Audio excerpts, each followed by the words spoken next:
రాలు మంచిది. ప్రార్థన చేశాం. ఈరోజు అమ్మాయి సిరి హైదరాబాద్లో ఉండటం వల్ల కుటుంబంలో లేదు, కానీ బిడ్డ కోసం ప్రార్థన చేశాం. మరి శ్రేష్ఠకి మంచి ఆరోగ్యం కావాలని, ఇన్ఫెక్షను తీసివేసి పరిపూర్ణ ఆరోగ్యం, మంచి జ్ఞానం ఇవ్వాలని ప్రార్థన చేయండి. మీరు కూడా నేను చేశాను. అదేవిధంగా శ్యామల స్కూల్ విషయాల్లో ప్రార్థన చేయండి. సిరి కూడా ప్రాజెక్ట్ వరకు మంచిగా చేయటానికి సహాయం చేయండి. అదేవిధంగా మరి పెద్దబాబు గారు కూడా మంచి ఆరోగ్యంగా ఉండేలాగా ప్రార్థన చేయండి.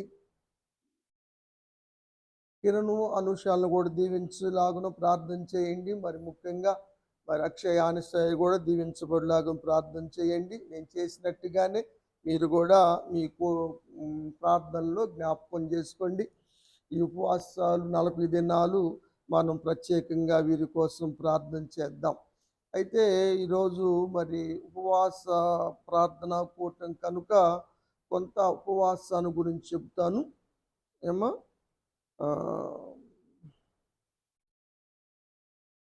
మానవులు చాలా వాటి మీద పట్టు సాధిస్తున్నారు. ఉదాహరణకి యోగా చేస్తున్నారు కొందరు, శ్వాస మీద పట్టు కోసం. ఎక్సర్సైజులు చేస్తున్నారు, శరీరం మీద పట్టు కోసం. డైటింగులు చేస్తున్నారు, ఆహారం మీద పట్టు కోసం. ఇలా రకరకాలుగా పట్టు సాధిస్తూ ఉన్నారు. కంట్రోల్ చేయటం కోసం, ఆశల మీద కంట్రోల్ చేయటం కోసం కూడా పట్టు సాధిస్తూ ఉన్నారు. భక్తి గలవారు కూడా ఆశల మీద పట్టు కలిగి ఉండాలని వాక్యం చెబుతుంది. దాన్ని ఆశా నిగ్రహము అని వాక్యము తేటగా తెలియచేస్తూ ఉంది. ఈ ఆశా నిగ్రహము అన్నది ఆశల మీదే కాదు, ఆహారం మీద కూడా ఉండాలి. ఆహారం మీద నిగ్రహం ఎలా వస్తుంది అంటే, ఉపవాసం ద్వారా మనం నిగ్రహించుకునే శక్తి అలవడుతుంది. ఉపవాసము చేయటం ద్వారా ఆహారం మీద మనకి పట్టు వస్తుంది. ఆ విషయాలు కొన్ని ఈరోజు మనం ధ్యానం చేయబోతూ ఉన్నాం, నేర్చుకోబోతున్నాం. ప్రార్థన మామూలుగానే చేద్దాం. ఆశీర్వాదాల కోసం, దీవెనల కోసం, అవసరాల కోసం. వాక్యం మాత్రం ఉపవాసం గురించి మనం నేర్చుకుందాం. పరిశుద్ధ గ్రంథంలో ఏమి తినవచ్చో, ఏమి తినకూడదు అనే విషయము స్పష్టంగా రాయబడింది. దేవుడు ఆ విధంగా రాశాడు. మొదటి నరులైనటువంటి ఆదాము అవ్వలను ఏదెను తోటలో ఉంచినప్పుడు, ఏదెను తోటలో ఉన్న వృక్ష ఫలములన్నీ కూడా మీరు నిరభ్యంతరంగా తినవచ్చు అని దేవుడు చెప్పాడు. మీరు చూడాలంటే 2వ అధ్యాయం ఆదికాండము 16వ వచనం. ఈ ఏదెను తోటలో ఉన్న ప్రతి వృక్ష ఫలమును నిరభ్యంతరంగా, అంటే అభ్యంతరం లేకుండా తినేసేయచ్చు. అయితే మంచి చెడులు తెలియచేసే ఒక వృక్ష ఫలం ఉంది, అది మాత్రం తినకూడదు. అది తింటే మరణమే అని దేవుడు చెప్పాడు. ఆ విషయం వాళ్ళకు తెలుసు. అయితే అవ్వమ్మ సాతాను ప్రేరేపణ ద్వారాగా దేవుడు తినవద్దు అని చెప్పినటువంటి పండును తిని కొన్ని తీసుకొచ్చి ఆదాము చేత తినిపించింది. తద్వారా మరణం అన్నది లోకములో ప్రవేశించింది. ఆహారం మీద పట్టు లేక, ఆహారాన్ని కంట్రోల్ పరుచుకోలేక, దాని వైపు చూసి అది తినదగిందిగా అనిపించి, రమ్యమైందిగా అనిపించి ఆశపడి ఆ పండును తిని మరణాన్ని తెచ్చుకుంది. దానివల్ల శాపము తెచ్చుకుంది, మరణము తెచ్చుకుంది, గర్భము యొక్క ప్రయాస తెచ్చుకుంది. హెచ్చించబడింది. దేవుడు ఆదాముతో అంటాడు 17వ వచనంలో, నీ భార్య మాట విని తినవద్దు అన్న పండు తిన్నావు. కాబట్టి భూమి శపించబడింది. నువ్వు ప్రయాసపడి భోజనము చేయాలి. ప్రయాసలు చెమటోర్చి, చెమటంటే తెలియదు వాళ్ళకి.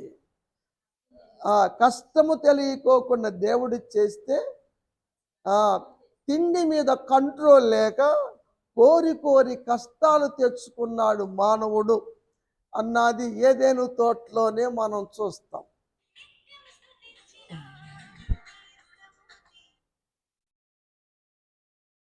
అమ్మా వందనాలు నేను. కాబట్టి భక్తి గలవారు అమ్మాయి సిరియను మనం ప్రార్థన చేసేసాం అమ్మాయి కోసం. ఇప్పుడు వాక్యం వినటానికి ఫోన్ చేసింది. పరిశుద్ధ గ్రంథములో ఆహార నియమాలు పాటించటము కూడా, ఆహారం మీద ఆశా నిగ్రహము కలిగి ఉండటము కూడా మంచిది. అది అలవడాలంటే మన ఉపవాస ప్రార్థన ద్వారానే మనం దాన్ని అలవర్చుకోగలుగుతాం అన్న విషయాలు ఈరోజు మనం నేర్చుకుంటున్నాం.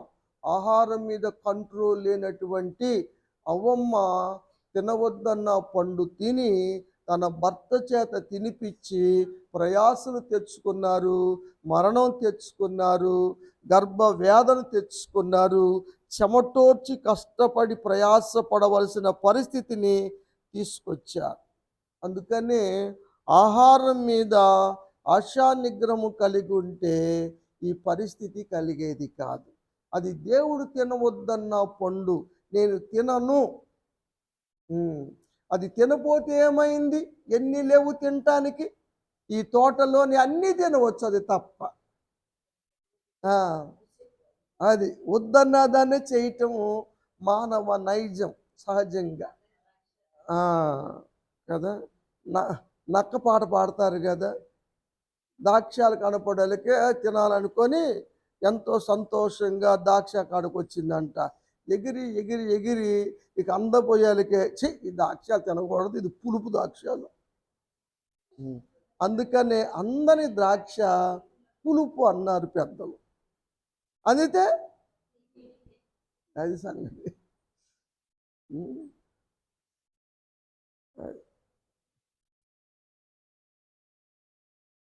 కాబట్టి ఆహార విషయములో మనం నియమాలు పాటించటం మంచిది. అది ఆరోగ్యకరమని డాక్టర్లు కూడా చెబుతున్నారు. వారానికి కనీసం ఒక రోజైనా ఒక పూటైనా ఉపవాసము తప్పనిసరిగా ఉంటే ఆరోగ్యంగా ఉంటారు. శరీరం కోల్పోయిన శక్తిని మళ్ళీ తిరిగి పొందుకుంటుందన్నమాట. అందుకని తప్పనిసరిగా ఉపవాసం ఉండటం మంచిది. వేటగాడు విలువిద్యాపరుడు ఆరితేరినవాడు నేర్పరి వేటకెళ్ళాడు, ఏమి దొరకలేదు.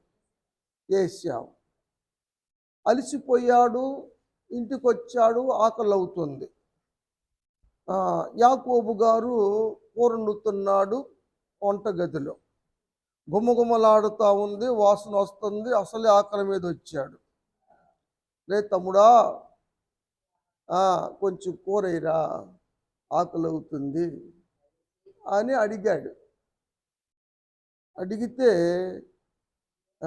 వాడు అన్నాడు, యాకోబు అన్నాడు, నీ జ్యేష్ఠత్వపు హక్కు ఇస్తే నేను కూరేస్తా అన్నాడు.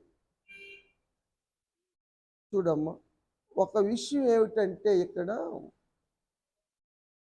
ఒక పూట ఏశావు తిన్నంత మాత్రాన ప్రాణం పోదు, ఇది ఒక భాగం. అయితే ఒక పూట కూర వేసినంత మాత్రాన వీడికి లాస్ అయ్యేది కూడా ఏమీ లేదు.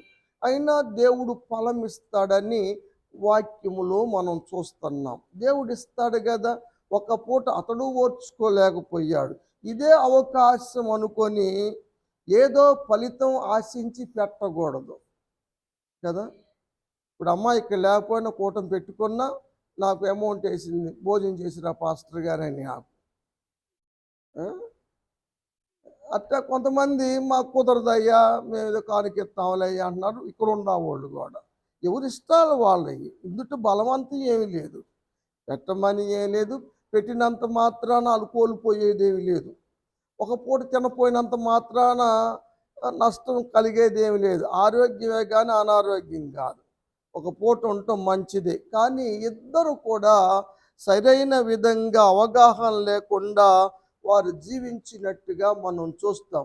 ఇతని గురించి రాయబడిన మాట హెబ్రీ పత్రికలో చూస్తాం.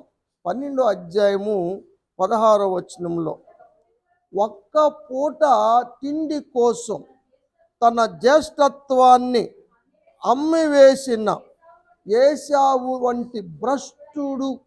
ఎంత భయంకరమైన మాట! ఒక్క పూట తిండి కోసమే, ఒక పూట తిండి కోసం తన జ్యేష్ఠత్వ హక్కును అమ్మివేసుకున్నాడు. కాబట్టి భ్రష్టుడయ్యాడు. దానివల్ల దేవుని నుండి వచ్చే ఆశీర్వాదాలు, మారు మనసు, దైవికమైనటువంటి ఆశీర్వాదాలు వాడు బ్రతికినంత కాలం పొందలేని స్థితిని తెచ్చుకున్నాడు, ఒక్క పూట కోసం కదా. చాలామంది ఒక పూట తిండి కోసం పరుగులు పెట్టి తిండి బోతులు అనిపించుకుంటున్నారు. ఎంత ప్రాముఖ్యమైన దేవుని సన్నిధి అయినా సరే ఒక పూట తిండి కోసం వెళ్ళిపోతూ ఉన్నారు. దేవుని యొక్క ఆశీర్వాదాలు కాలదన్ని చేతులారా పాడు చేసుకొని నిజంగా ఏశావులు అందరూ ఉన్నారు కదా. ఏశావు లాంటి జీవితం జీవించవద్దు అని దేవుని యొక్క వాక్యం చెప్తా ఉంది. 25వ అధ్యాయం ఆదికాండంలో ఒక మాట చదువుదాం, 30వ వచనం. అయ్యా రే తమ్ముడా, నేను అలసిపోయానురా, ఆకలి అవుతుందిరా, ఆ కూర ఏంది ఎర్రెర్రగుంది భలే, కొంచెం కూర ఇరా అని అడుగుతున్నాడు అన్న. బయటోడేం కాదు కదా, సొంత అన్నే కదా. చదువాము. వాడు వండుకొచ్చిన ఎన్నిసార్లు ఏటాడుకొస్తే ఎన్నిసార్లు మాంసం ఉందని లేదు కుర్రాడు. వాళ్ళ అమ్ముని పెడితే, రెబకా గారు ఉండి పెడితే ఎన్నిసార్లు తినలేదు. ప్రేమ కన్నా కూడా ఆశ ఎక్కువ. జ్యేష్ఠుడికి రెండింతల దీవెనలే కదా. వాడు పుటకలోనే ఉంది వాడు బుద్ధి, కాలు మడిం పట్టుకొని వెనక లాగుతూనే వచ్చాడు పుడకలోనే. ఇక్కడ పుట్టిన బుద్ధి కాదు వాడికి, పుటకతో వచ్చింది తొందరగా పోవంటారు పెద్దలు. మీకేం తెలుసు సామెత? ఏమోలే, సరే చదువమ్మ. అన్నయ్య కూర కావాలా? నీ జ్యేష్ఠత్వ హక్కు నాకు ఇస్తే నీకు ఇస్తా. సరే ఇస్తాలేరా, ఎయిరా అంటే 33వ వచనం. మాట చెబితే కాదు అన్నయ్య, ఊరక మాట చెప్పినంత మాత్రాన నేను ఒప్పుకోను. ప్రమాణం చేయి దేవుడు సాక్షిగా. చూడు ఎంత ప్లాన్డ్గా చెబుతున్నాడో. జోక్దంటం కాదు ఇది. ప్రమాణం చేయి అంటే వాడు ప్రమాణం చేస్తే కానీ కూర ఇవ్వలేదు. ప్రమాణం చేసి ఏమ్మా, అది కూడా ఏమైనా నాన్ వెజ్ అంటే అది కాదు, చిక్కుడుగాయల కూర. చిక్కుడుగాయల కూర ఇవ్వటానికే. అయినా దేవుడు అన్నాడు, ఆకలి కొన్ని వారికి ఆహారం పెడితే దీవెన వస్తుంది.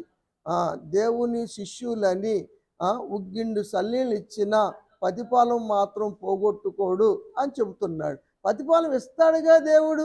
అయినా రెబ్బకాకి చెప్పాడుగా, అమ్మ పెద్ద కొడుకు కన్నా చిన్న కొడుకు గొప్పోడు అవుతాడు, దీవించబడతాడు అని చెప్పాడు కదా. మరి దేవుని యొక్క బ్లెస్సింగ్ మీద ఎందుకు ఆశ పెట్టలేకపోయారు? దేవుని మాటల కన్నా ఆశల మీద మొక్కు ఎక్కువ. సరే, ఎంత మోసం చేశాడో యాకోబు. అక్కడ నుంచి వెళ్ళిపోయాడు, ఇంట్లో కలిసి నివసించలేని పరిస్థితి వచ్చింది. తర్వాత ఆకలి తీరిన తర్వాత ఈడు నన్ను ఎంత మోసం చేశాడు, నాకు రావలసినటువంటి నా జ్యేష్ఠత్వాన్ని తీసుకున్నాడు అనుకున్నాడు.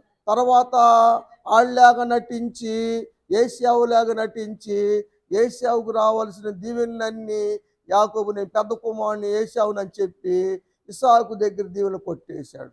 కడుపు మండిపోయింది. మొన్నేమో జ్యేష్ఠత్వం తీసుకున్నాడు, ఇప్పుడేమో నా దీవెనలన్నీ పొందుకున్నాడు. వాడు బతకటానికి లేదు. మా నాన్న ఇప్పుడు ముసలోడుకు ఉన్నాడు, ఇప్పుడు తట్టుకోలేడు ఆ పరిస్థితి. మా నాన్నకి అటు ఇటు కానీ వీడంతా తేలుస్తాను అని ప్రాణమా అగు అగు అంటుంటే ఓదార్చుకుంటా ఉంటే ఈ మాటలు విన్న రెబకా అని పంపేసింది. ఆ నాన్నకి చెప్పి, ఏమండి ఇక్కడ అమ్మాయిలు మంచోళ్ళు కాదు, ఫ్యాన్ విసిగిచ్చేస్తున్నారు, వాడికి ఏసావు చేసి ఏం సుఖము, వాళ్ళు సరిగ్గా వండి పెడితే ఈడు కూర ఎందుకు అడిగేవాడు, వాళ్ళు సరిగ్గా వండి పెట్టే రకం కాదేమో.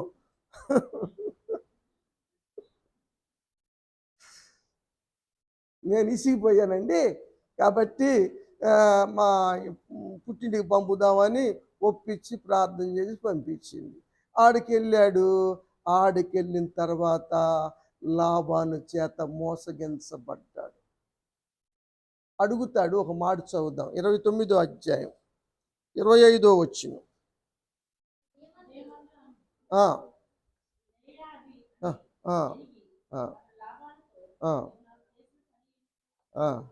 ఏంటయ్యా నువ్వు నాకు చేసింది? నేను నీ దగ్గర కూలి చేసింది దేనికోసం, ఎవరి కోసం? నీ చిన్న కుమార్తె రాహేలు కోసం కదా. నువ్వేం తింద మోసం చేసావు? రాహేల్ని ఇవ్వకోకుండా లేయానిచ్చి పెళ్లి చేసావేంటి? ఎంత మోసం జరిగింది అన్నాడు. విషయం ఏంటంటే మోసం చేసేవాడు ఎప్పటికైనా మోసపోక తప్పడు. ఇత్తిన పంటే కోస్తాడు, కొలిసిన కొలతే కొలవబడుతుంది అన్నది దేవుని చట్టం కదా. గలతీ సంఘానికి రాస్తాడు పౌలు గారు ఒక మాట, చదువుదాం. 6వ అధ్యాయం 6వ వచనం. వాక్యోపదేశం పొందేవాళ్ళు అంటే విశ్వాసులు. వాక్యం చెప్పే దైవజనుడికి మంచి పదార్థాల్లో భాగం ఇవ్వాలి. మోసపోమాకండి, ఇవ్వకపోయినా నష్టమే లేదు. దేవుడే వెక్కిరించబడ్డు. నువ్వేం చేస్తావో అది. నువ్వు దైవజనుడికి ఇవ్వటం నీకు ఇష్టం లేకపోతే దేవుడి నుంచి నువ్వేం పొందలేవు. ఇందుట నువ్వే మోసపోతావు. ఇంకో గమ్మత్తైన విషయం, సందర్భం వచ్చిందిగా చెబుతా ఉన్నాం. దైవజనుడికి ఎలాంటి ఇవ్వాలి? శ్రేష్టమైనవి మంచి ఇవ్వాలి, కానీ పనికి రానివి చినిగిపోయి ఇస్తున్నారు. నేను అది మార్చుకుంటానికి కొట్లు చుట్టూ తిరగాల్సి వస్తుంది. ఇవ్వకపోయినా పర్లేదు, వేయకపోయినా పర్లేదు, కానీ పనికి మాలిని వేయటం అన్నది దేవుడు మెచ్చుకునే క్రియ కాదు. ఒక మాట చెప్పాడు దేవుడు మలాకి గ్రంథంలో, సందర్భం వచ్చి చెప్తాను. 1వ అధ్యాయంలో 13వ వచనం లాస్ట్ చూడండి. దోచబడిన దానిని, కుంటిదాన్ని, తెగులు వచ్చి కోడినిస్తారు కొంతమంది, కొక్కిరి దగ్గర వచ్చిన దాన్ని తీసుకొచ్చి వండుకోండి అని, లేకపోతే దాంతో ఇది కూడా చచ్చిపోయి తట్టుకుంది, రేపు భోజనాలు చేద్దాం, భోజనాలు పెడదాం అని దాన్ని పెడుతున్నారు. అక్కడ ఇప్పుడు ఇక్కడ కాదు, మీరు పెట్టారు నేను అంటున్నా. నైవేద్యాలు కూడా ఎట్ట చేస్తున్నారు? తెగుళ్ళు వచ్చిన వాటితోనూ కుంటాడుతోనూ చేస్తున్నారు. అలాంటి వాటిని దేవుడు ఏమన్నాడు? అంగీకరించాడు. దేవుడు అడుగుతున్నాడు, దేవుడికి ఇచ్చేయి, దైవజనుడికి ఇచ్చేయి శ్రేష్టమైన మంచి ఇవ్వాలి. ఇంకా రక్షణ తీసుకునే వాళ్ళు కొంతమంది చినిగిపోయిన నోటి నేను అయిన పాస్టర్ గారు, నేను కొత్తది పిలపడలేదు వేస్తాను, ఎందుకంటే దేవుడికి ఇచ్చేది మంచిది ఇవ్వాలి. రేపు దేవుడు మనకి మంచిది ఇవ్వాలి. కుంటి దాన్ని ఎట్టుంటుంది? కొంతమంది అంటారు. కొంతమంది అసలు మచ్చలు పడి మొత్తం చినిగిపోయిన నోటు ఇచ్చారు. ఆ? ఆ. ఏం చెప్పాలో కూడా అర్థం కాల. ఏమ్మా?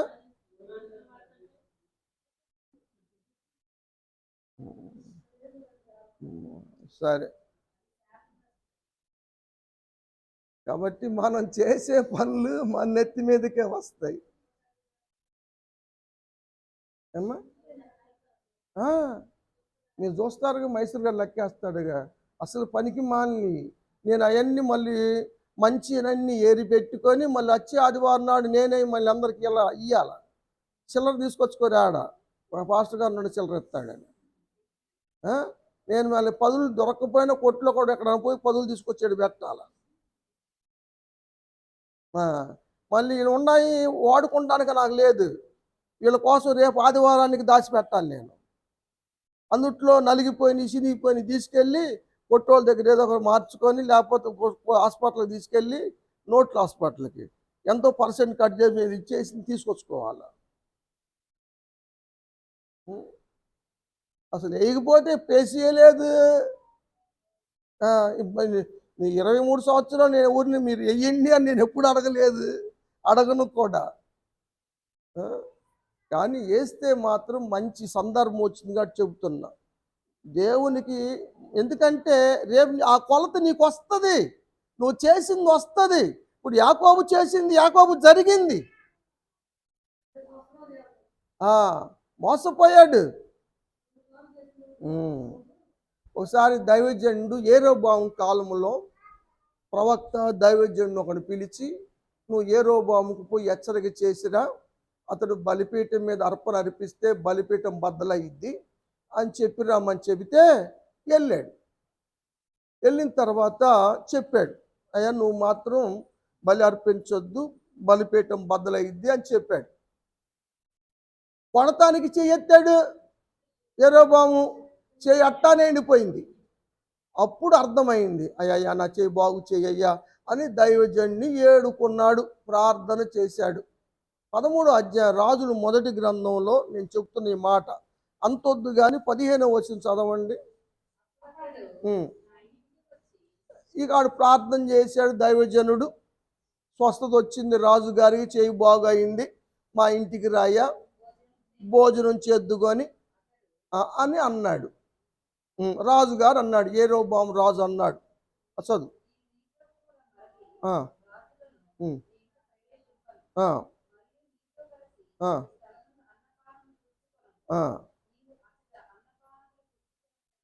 దేవుడు నాకు చెప్పాడండి, నువ్వు రాజువైనా రాజు భోజనమైనా మీ ఇంటికాడ నేను మీ ఇంటికి రాను, మీ భోజనం నేను చెయ్యను. దేవుడు నాకు చెప్పాడు, తినొద్దన్నాడు ఇక్కడ, అందుకని నేను వెళ్ళిపోతున్నానని తినకోకుండా వెళ్ళిపోయాడు. అప్పుడు ఈలోపు వీళ్ళకు ఈ యెరోబాముకి ఒక ప్రవక్త ఉన్నాడు కదా, వాడిని పిలిచి ఇట్లా వెళ్తున్నాడు రా వాడని చెప్పేళ్ళకే ఈయన వెళ్ళాడు. వెళ్ళి, ఏమండి ప్రవక్త గారు, నేను కూడా ఒక ప్రవక్త, నాకు దేవుడు చూపించాడు, తినమన్నాడు, నిన్ను తిందుకొని రా అన్నాడు. నిజమే కావాలి, చెప్పాడు కావాలి దేవుడు అని అనుపోయి తిన్నాడు. అప్పుడు దేవుడు అన్నాడు, నువ్వు తినవద్దన్న మాట మీద నువ్వు తిరగబడ్డావు, వెనక్కొచ్చి నువ్వు భోజనం తినటం వల్ల ఏం చేసావో తెలుసా, దేవుని మాట మీద తిరగబడ్డట్లే. ఏమ్మా కనపడలేదు? 18 22 చదువు. ఆయన సెలవిచ్చిన నోటి మాట తిరగబడి అక్కడ అన్నపానములు పుచ్చుకోవాలని నువ్వు వద్దన్న చోట భోజనం చేసావు, కాబట్టి నువ్వు బతకవు, నీ కళేబరము సమాధికి వెళ్ళదు అని దేవుడు చెప్పాడు. వెళ్తా ఉండేలకే సింహం వచ్చి మీద పడి చీల్చి చంపేసింది. కాబట్టి భోజనం అంటే అంత తేలిక అనుకోమాకండి. ఏమా, భోజనం మీద మనం తినవద్దని దేవుడు చెప్పినా తింటే దేవుని మాట మీద తిరగబడ్డట్లే. గర్జించు సింహమైన సాతానికి చిక్కినట్లవుతుంది. ఒక మాట చెప్పాలంటే రోమీయులకు రాస్తాడు పౌలు గారు ఒక మాట, 14 అధ్యాయం 17 కాదమ్మా, దేవుని రాజ్యం అంటే బువ కాదు. దేవుని రాజ్యం అంటే ఇక తింటాం అనుకుంటున్నారేమో. నీతి సమాధానం దేవుని రాజ్యం అంటే. కాబట్టి భోజనాల కోసం, తిండి కోసం దేవుని పనిని పాడు చేయమాకండి. 20వ వచనం, భోజనము నిమిత్తము దేవుని పని పాడు చేయొద్దు, దానివల్ల దోషము కలుగుతుంది. అది దోషం వస్తుంది. ఆడకపోతే ఆడికి ఎవరు చెబితే వాడు పరిగెత్తటమే. దోషాలు తెచ్చి పెట్టుకుంటారు. అలాంటి వాళ్ళు ఎప్పటికీ క్రీస్తుకి దాసులుగా ఉండలేరు. మరి దేనికి దాసులుగా ఉంటారు? వారు కడుపుకు దాసులుగా ఉంటారు. నేనల్లా ఏమా 16వ అధ్యాయం చూడండి, రోమాపత్రిక 18వ వచనం. క్రీస్తుకు దాసులుగా ఉండలేరు వాళ్ళు. ఇక కడుపే పరలోకం వాళ్ళకి, కడుపే కైలాసం. ఏం చెప్పేవారు?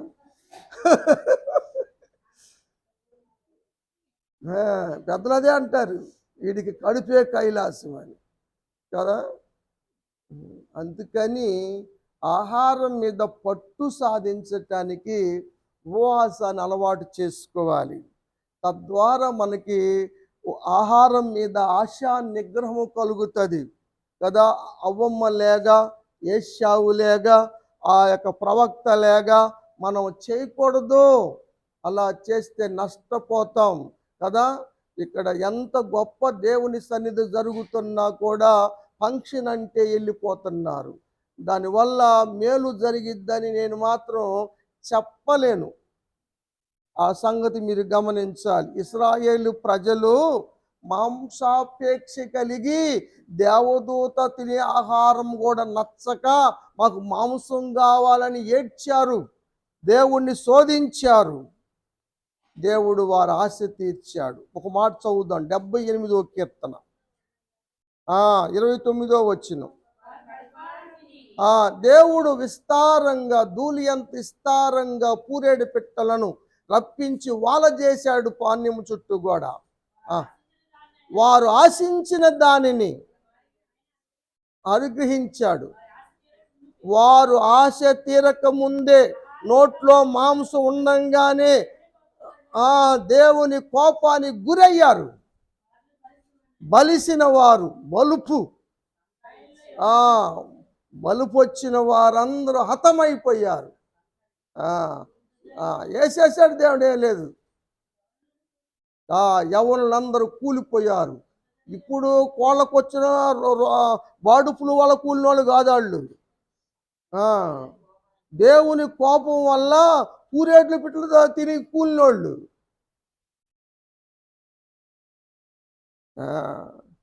కాబట్టి తిండి మీద కంట్రోల్ ఉందా లేదా దైవజనమా?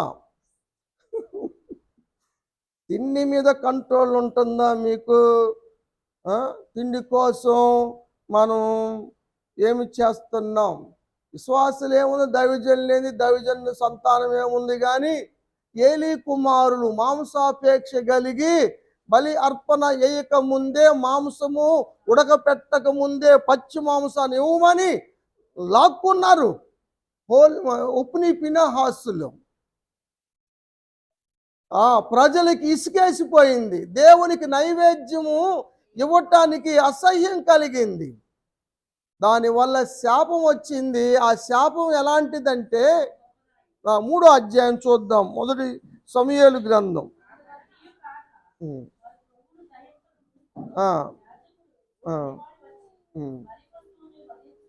14 చదవరా. ఇంటి వారి దోషము బలి చేత గాని నైవేద్యము చేత గాని ఎన్నటికీ ప్రాయశ్చిత్తము జరగదు. వారి మూలాన మందసం పట్టుబడింది, సైన్యము చనిపోయింది, ఒప్ని ఫినెహాసులు నరికివేయబడ్డారు. ఈ వార్త విన్నటువంటి ఏలీ గారు వెనక్కి పడిపోయి మెడక ఇరిగి చనిపోయాడు. ఫినెహాసు భార్య కంటూ చచ్చిపోయింది. ఈ కాబోడు పుట్టాడు. ఆమెకి ఎంత శాపం! తిండి వాళ్ళ తెచ్చుకున్నారు. ఏందో తిండి అంటే ఎగబడతారు. ఎప్పుడు తిన్నా మనకు లేనిదా? దేవుడు పోషించట్ల మనల్ని. దేవుడు ఇవ్వటం లేదా? ఒకరోజు ఎక్కడికి వెళ్ళి తినొస్తే మన జీవితం సాధిపోయినట్టేనా? ఒక ముసలామ సువార్తమ్మ, ఆమె పేరు సువార్తమ్మ. ఈ మధ్యకాలంలో మీకు నేను స్టేటస్ పెట్టాను. అమ్మ, నువ్వు ఆదివారం మానవ కూటము నేను మానునండి. మరి పింఛన్ 4000 వస్తాయి కదా, పాను గ్యారంటీ అండి, నేను పోను అంటుందామా. ఏమ్మా అంటే, సైతానుగాడు నన్ను తిండి కోసం డబ్బు కోసం ఆశపెట్టి ఈ 4000 చూపిస్తున్నాడు.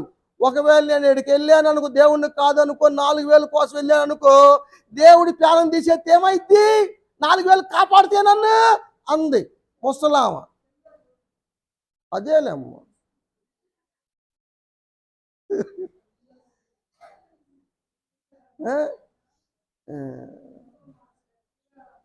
అంత గట్టిగా సువార్తం చాలా ఏజ్డ్ ఉంటుంది.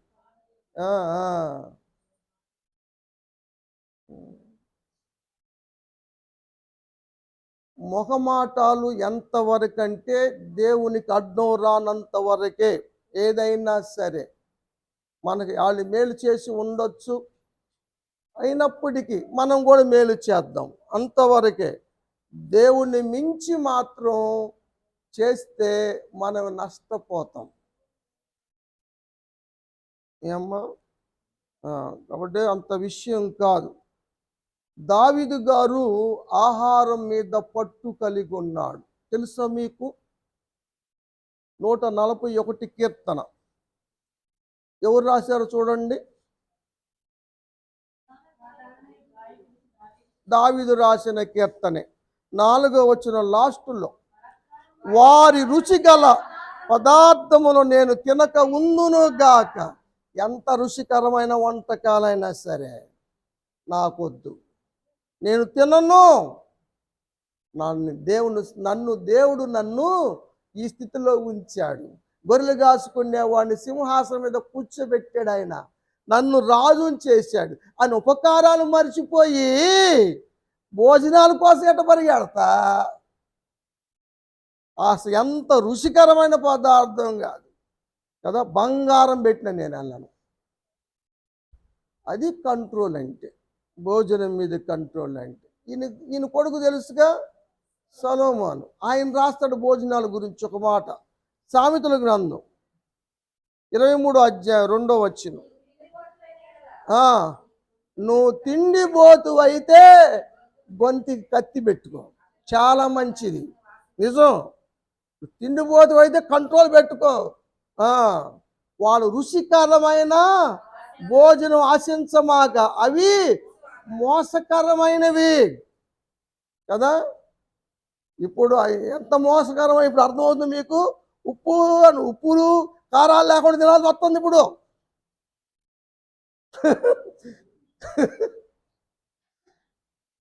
పరిస్థితి అది. రుచికరమైన వాటి ఆశిస్తే అంతే, ఇబ్బందులు పాలు. కత్తి పెట్టుకో అని సొలొమోను గారు కూడా రాసినట్టుగా మనం చూస్తూ ఉన్నాం. మోసపుచ్చు ఆహారములు మనం తినకూడదు. 6వ వచనం చదువు. ఇంకొక భోజనం ఎవరు దగ్గర చేయకూడదు తెలుసా? ఎదుటోళ్ళ మంచి కోరుకోనోడి దగ్గర ఎప్పుడు భోజనం చేయకూడదు. ఇంటికాడి తింటే అన్నం జీవితం నరగదు. ఇంటికి వచ్చిన ఆపసపాల పడతాం, కక్కోవటం. దొడ్లోకి తిరగటం, ఇంతే సంగతులు. తినటం ఎందుకు, తెచ్చి పెట్టుకోవటం ఎందుకు? తిన్నా కక్కేది. నేను చెప్పింది కాదు ఇది, నవ్వమాకండి, వాక్యంలో చెప్తుంది, సొలొమోను రాశాడు ఇది. నువ్వు తిన్నా కక్కేస్తావురా బాబా, అరిగి చావదు అక్కడ.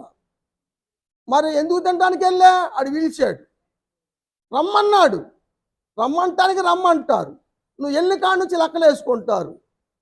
కూరకి ఎంత అయింది, అన్నానికి ఎంత అయింది, వీడికి చేసిన ఐటమ్స్ ఎంత అయింది, ఈ ప్లేట్ ఇస్తాను ఎంత అయింది, అనవసరంగా వీడికి ఇస్తున్నాను అని మనసు అక్కడ రాశాడు. ఏమన్నాడు? అట్టివాడు అంతర్యములో అంటే మనసులో లెక్కలేస్తూ ఉంటాడు. అందుకనే లోతు గారు బతిమిలాడాడు, లోనకు రండి అంటే అబ్రహాం గారి ఇంటికి వెళ్ళినట్టుగా లోతు ఇంట్లోకి వెళ్ళాల. కావాలని మీరు నడి బజార్లో ఉంటామన్నారు వాళ్ళు. నిజం.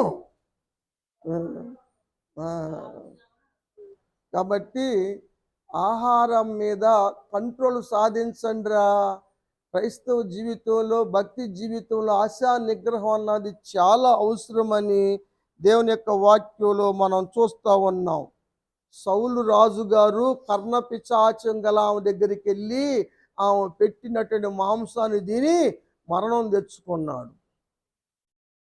అసలు ముందు వద్దన్నాడు. అసలు చూసావా? ఒక మాట చదువుదాం.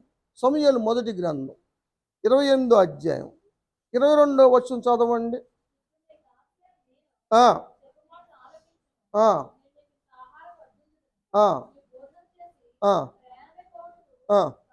అయ్యా, నువ్వు నీరసంగా ఉన్నట్టున్నావు, నేను ఆహారం వండి పెడతాను, బలం తెచ్చుకోమని ఆ కర్ణపిశాచం గల్లాంటి స్త్రీ సౌలుతో అంది. సౌలు అన్నాడు, అమ్మ వద్దు, నేను అన్నం తిన్నాను, నేను భోజనం చేయనమ్మా అన్నారు. పక్కంపటోళ్ళు ఉన్నారే, వీళ్ళందరూ తిను, ఏమైద్ది, వాళ్ళు తింటలేదా, వీళ్ళు తింటలేదా, ఎంతమంది తింటలేదు, అది తిను. నిజంగా మనుషులు మాటకు లొంగి తిన్నావా చాలా ఇబ్బంది పడాలి. వాళ్ళే నిన్ను కాపాడరు, నిన్ను నరకం తప్పించరు.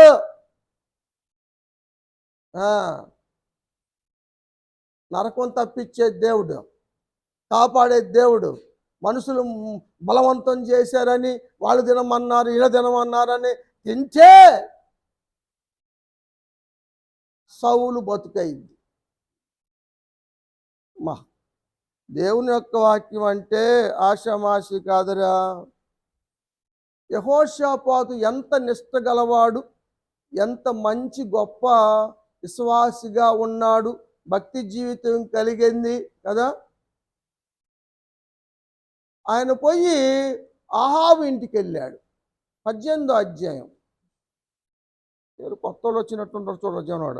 18వ అధ్యాయం 2వ దినవృత్తాంతములు.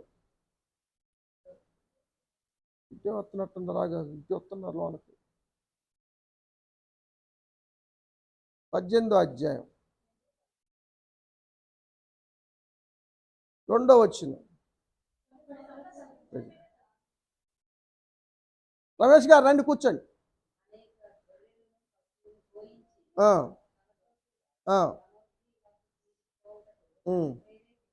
ఫోటోలు తీసాడు. అహాబు దగ్గరికి వెళ్ళి భోజనం చేశాడు. అహాబు దగ్గర భోజనం కదా. అహాబు దేవుని నమ్మనివాడు, కాకపోతే ఏమంటారు, ఈపోడు అనమాట, ఈ అంకుడు. ఆ పిల్లని ఇచ్చాడు. ఆయన ఏం చేశాడు, మంచిగా మాంసం పెట్టాడు. తినేటప్పుడు అన్నాడు, మా శత్రువు మీదకి యుద్ధానికి వెళ్ళాలి, వస్తావా అన్నాడు. అంత భోజనం పెట్టి తినేటప్పుడు అడిగితే ఏమంటాడు, కాదంటాడా? సరే వస్తాను పద అన్నాడు.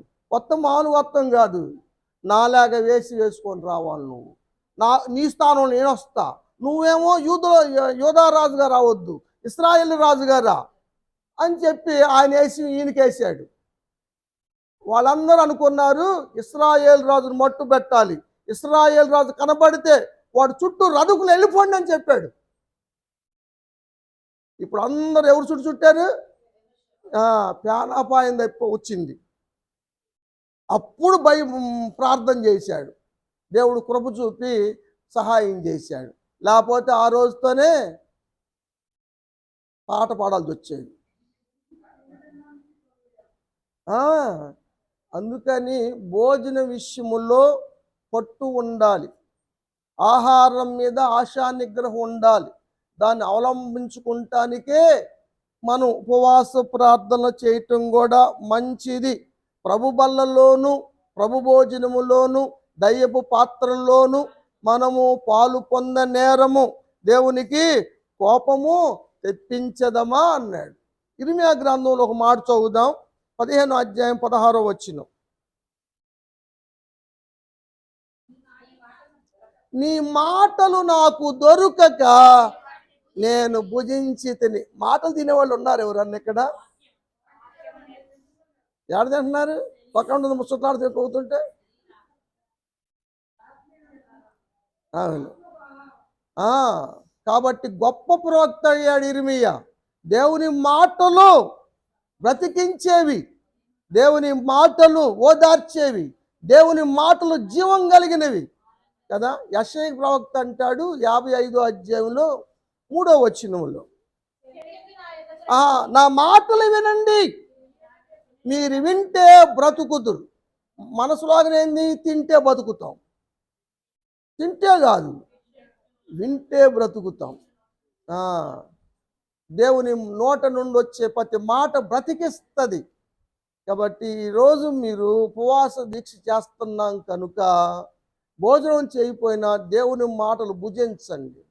గొప్ప వ్యక్తులుగా మారుస్తాడు దేవుడు. యెహెజ్కేలుని పిలిచాడు 3వ అధ్యాయంలో 3వ వచనం చదువుదాం.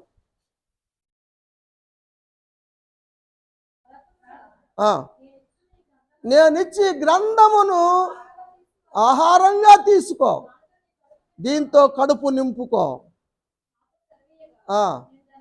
భక్షించాడు.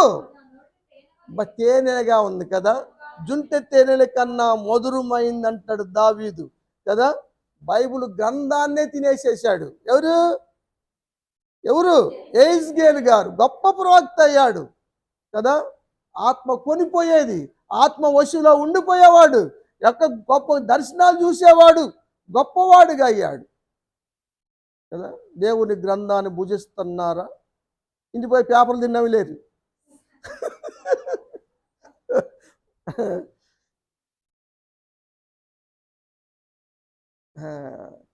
ఈ 40 దినాల ఉపవాస దినాల్లో మనకు శక్తినిచ్చేది దేవుని యొక్క వాక్యమే, మనకు జీవాన్ని ఇచ్చేది దేవుని యొక్క వాక్యమే. దేవుని మాటలు భుజించండి ఏమ్మా, ఆత్మీయంగా బలపడండి. యేసు ప్రభువారు 40 రోజులు ఉపవాసం చేశారు, మనం చూసాం నిన్న. ఉపవాసం చేసినప్పుడు శారీరకంగా బలం పొందారా? ఆత్మీయంగా బలం పొందారా? ఆత్మీయంగా బలం పొంది గలిలయకి వెళ్ళాడు. సాతాను శోధనలు ముగించి వెళ్ళిపోయాడు. కాబట్టి ఈ 40 దినాల్లో కూడా మనం ఆత్మీయంగా బలం పొందాలి కదా. జీవవాక్యం పొందటానికి మోషే గారు సీనాయి పర్వతం మీద 40 రోజులు ఉపవాసం ఉన్నాడు. మధ్యలో యెహోషువ నిలబడ్డాడు. యెహోషువ, మోషే గారు 40 రోజులు ఉపవాసం ఉన్నారు. కానీ ఇక్కడ కింద ప్రజలు ఏం చేస్తున్నారు? తినుటకు తాగుటకు లేచిరి అని రాశాడు. 32వ అధ్యాయం నిర్గమాకాండం ముగిస్తాను, టైం వచ్చింది. 6వ వచనం చదువురా.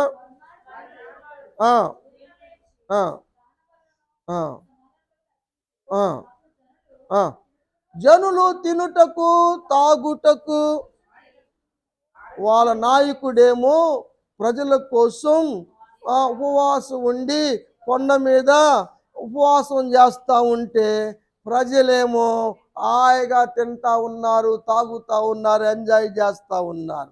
దేవుడు మోషేతో అన్నాడు, మోషే నువ్వు దిగెళ్ళా, ఇక సార్లే కానీ నువ్వు రప్పించిన నీ ప్రజలు చెడిపోయారు. ఇది తినటం తప్ప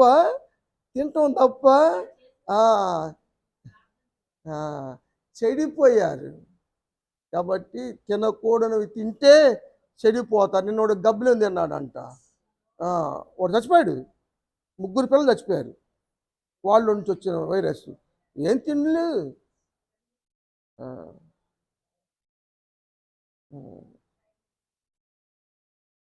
కాబట్టి ప్రియమైన దేవుని బిడ్డలారా, ఉపవాసం యొక్క శక్తిని గురించి నేను చెప్పాను. ఉపవాసం చేయటం వల్ల ఎలాంటి ప్రయోజనాలు ఉన్నాయో మనం తెలుసుకున్నాం.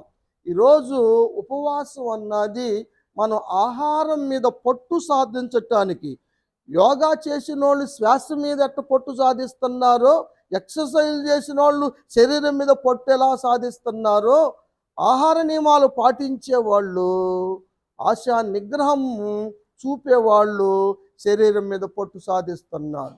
మీరేమనుకోబోదు, ఒక ఉదాహరణ చెబుతాను మీకు. ఎలుక పందికొక ఒక జాతిదే.